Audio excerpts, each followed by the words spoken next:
اور نعوذ باللہ من ذالک آج تو اتنی افراتفری پھیل چکی ہے، کچھ ہی دنوں کی بات ہے، یہ کچھ ہی عرصے کے اندر 22 لاکھ لوگ جو ہیں وہ صرف یہ کہہ کے میں قادیانی ہوں باہر چلے گئے ہیں۔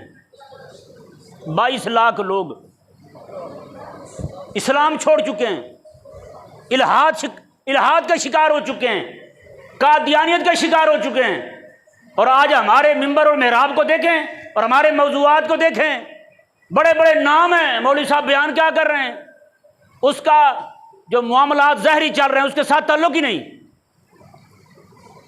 کہ بلا دین دشمن جو ہیں وہ رمضان کے روزوں کا انکار کر رہے ہیں۔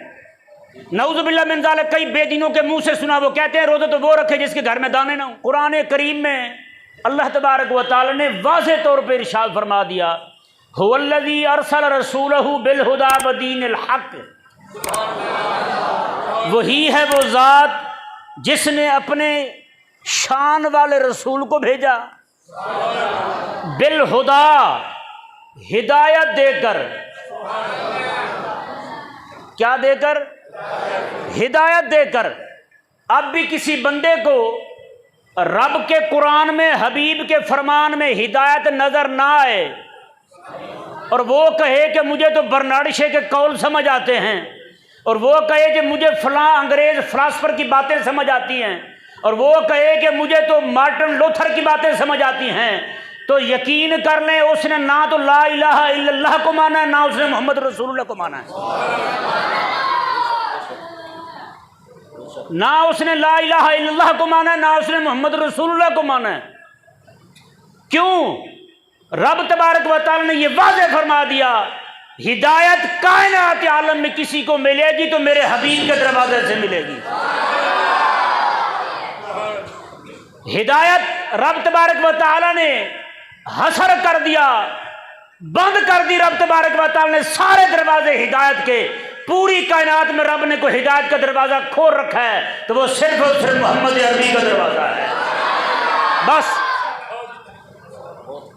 آج بھی جن کو قرآن سمجھ نہیں آتا، جو لوگ کہتے ہیں کہ قرآن کی بات سمجھ، مولوی صاحب کو کہتے ہیں نا مولوی صاحب تھوڑی سپیڈ بڑی ود سی، مینوں سمجھ نہیں آئی تھوڑی گل دی، پتہ نہیں کی کہ تسی۔ میں کہ خنزیر انسان، تجھے انگریز کی فلمیں وہ بھی انگریزی میں سمجھ آ جائیں ہیں، محمد عربی کا کلام سمجھ نہ آئے تجھے؟ یہ صرف تیرے اندر کا کوڑ ہے جو تجھے رب کا قرآن سمجھنے نہیں دیتا۔ رب کا قرآن دیکھیں جی، رب کا قرآن کیا فرماتا ہے؟ گلاں سخت ہو جان تو جڑے اپنے نے پریشان نہ ہون، اپنے ہونے ہی کیوں ہیں کہ نہیں جی؟ میں پھر آخر تے یہی کہنا ہونا، یا اللہ جی نو پریشانی ہوئی وہ ودھا پریشانی ہیں، اللہ مرض بدھاوے انہاں دا۔ بہرحال توجہ فرمائیں جی، جس بندے کو نعوذ باللہ من ذالک رب کے قرآن میں ہدایت نہ ملے، اور رب کیا فرمائے؟ ارسل رسولہ بالہدی، فرمایا کہ وہی ہے وہ ذات جس نے اپنے رسول کو ہدایت کے ساتھ بھیجا۔ آج کئی سارے لوگ ہیں جن کو یہ پریشانی ہے، مسلمان ہم کیوں ہیں؟ کہ بلا کئی لوگوں کے منہ سے سنا ہم نے، ایک مولوی کے منہ سے سنا، اس نے کہا میں انگریزی پڑھا ہوتا تو کہیں افسر لگا ہوتا، سفید داڑھی ہو گئی، حضور کے مصلی پہ بیٹھ کے نمازیں پڑھاتے ہوئے، کہنے لگا میں مصلی پہ بیٹھ کے کھچ ہو گیا ہوں ہیں۔ ابھی پچھلے جمعہ کو میں نے مسئلہ بیان کیا جی، امام ابن حجر رحمۃ اللہ علیہ ارشاد فرماتے ہیں، آپ نے فرمایا کہ کوئی بندہ کافر تھا مسلمان ہو گیا، علماء موجود ہیں، مفتی صاحب قبلہ تشریف فرمائیں، کوئی بندہ کافر تھا مسلمان ہو گیا، والد اس کا کافر ہے، یہ شرعی مسئلہ ہے، کافر مسلمان کا، مسلمان کافر کا وارث نہیں بن سکتا، مسلمان کافر کا، کافر مسلمان کا وارث نہیں بن سکتا۔ تو کافر نے باپ کافر بیٹا مسلمان، اب اس کا باپ جب وہ مر گیا، اب اس نے کہا کہ کاش کہ میں مسلمان نہ ہوا ہوتا، چلو میراث ہی پا لیتا باپ کی۔ امام ابن حجر فرماتے ہیں وہ کافر ہو گیا، کیوں؟ اس نے نہ شکری کی ہے، رب تو اسے اسلام دے کے انعام فرمائے، اللہ تبارک و تعالیٰ نے پتہ کیا فرمایا؟ وَأَسْبَغَهُ عَلَيْكُمْ نِعَمَهُ عَلَيْكُمْ ظَاهِرَةً وَبَاطِنًا، رب تعالیٰ نے فرمایا کہ میں نے تم پر انعام کیا ہے، ظاہری بھی اور باطنی بھی۔ حضرت عبداللہ بن عباس فرماتے ہیں ظاہری انعام یہ ہے کہ رب تبارک و تعالیٰ نے تمہیں کلمہ لا الہ الا اللہ پڑھنے کی توفیق عطا فرمائی ہے۔ اور میرے آقا کیا فرماتے ہیں؟ مسلم شریف میں حدیث پاک ہے، میں قد افلح من اسلم، کامیاب تو وہ ہوا ہے جو اسلام لے آیا ہے جی۔ آج لوگوں کو افسوس ہے، کئی لوگوں کے منہ سے سنا ہم نے، کئی لوگوں کے منہ سے سنے ہم نے، اور نعوذ باللہ من ذالک آج تو اتنی افراتفری پھیل چکی ہے۔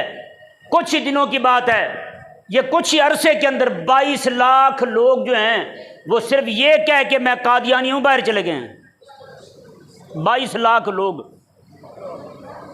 اسلام چھوڑ چکے ہیں، الہاد کا شکار ہو چکے ہیں، قادیانیت کا شکار ہو چکے ہیں۔ اور آج ہمارے ممبر اور محراب کو دیکھیں اور ہمارے موضوعات کو دیکھیں، بڑے بڑے نام ہیں، مولوی صاحب بیان کیا کر رہے ہیں، اس کا جو معاملات ظاہری چل رہے ہیں اس کے ساتھ تعلق ہی نہیں کہ بلا دین دشمن جو ہیں وہ رمضان کے روزوں کا انکار کر رہے ہیں۔ نعوذ باللہ من ذالک کئی بے دینوں کے منہ سے سنا، وہ کہتے ہیں روزے تو وہ رکھے جس کے گھر میں دانے نہ ہوں ہیں، اور ہمارے ہاں رمضان شریف میں پہلا جمعہ تراویح بھی ثابت نہ جی، بھی تو ثابت ہیں۔ آج اپنی مسجدوں میں دیکھیں کتنے لوگ پڑھتے ہیں، کتنے لوگ ہیں جو الہاد کے شکار ہو چکے۔ خدا کے بندو اس طرح بولو، ذرا اپنے موضوعات بدلو، اپنے ترجیحات بدلو۔ اس وقت ہمیں اور آپ کو جس دشمن کا سامنا ہے وہ دشمن بہت بڑا ہے۔ پہلے جو دشمن تھے وہ ایسے ہی تھے، اب یہ دشمن وہ دشمن ہے جو ہماری عاشق رسول بھی کہلاتا ہے، عاشق رسول بھی کہلاتا ہے، مسجد کی کمیٹی کا چیئرمین بھی ہوتا ہے۔ آپ اس کے سامنے رسول اللہ کے دین کے غلبے کی بات کریں، سب سے پہلے آپ کو منع کرنے والا بھی وہی ہوتا ہے۔ آج ہمارے لوگوں کی تقریریں چھرے چھوڑ رہے ہیں، فائرنگ کر رہے ہیں کن کے خلاف؟ جو مجمع میں بیٹھے نہیں ہوتے۔ میں کیا مولوی صاحب حق کہہ کے ویکھ تیری پہلی صف والے تیری لتن کھچن پھر گل کری کہ نہیں سمجھ آئی بات؟ آپ کہیں ذرا حق کہیں، ان کو پتہ چلے آپ کو۔ یہاں بیٹھ کے جناب 4 مسائل وہ جو ہر سال کھول لیتے ہیں، ہم انہی مسائل پہ پورا سال گفتگو، انہی مسائل پہ پورا سال گفتگو۔